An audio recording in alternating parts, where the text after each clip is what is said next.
এই জামাত যেখানে যেখানে লাগবে ওখানে ইসলাম ধ্বংস হয়ে যাবে। জামাত লাগছে আলিয়া মাদ্রাসার মধ্যে, আলিয়া। জামাত লাগছে ইত্তেহাদুল উম্মার মধ্যে, ইত্তেহাদুল উম্মাহ।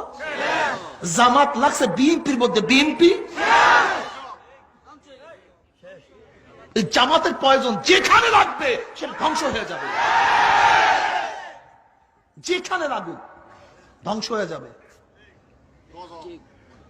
আল্লামা দরখাস্তি রহমাতুল্লাহ বলছেন, আল্লামা দরখাস্তি রহমাতুল্লাহ হাফিজুল হাদিস, যে হাফিজুল হাদিস 1 লক্ষের উপর হাদিস মুখস্থ ছিল, আব্দুল্লাহ দরখাস্তি রহমাতুল্লাহ আলাইহি, তিনি বলেছেন যদি কোন দেশ যদি কমিউনিস্টরা দখল করে নেয় সেখানেও একদিন ইসলাম আসতে পারে,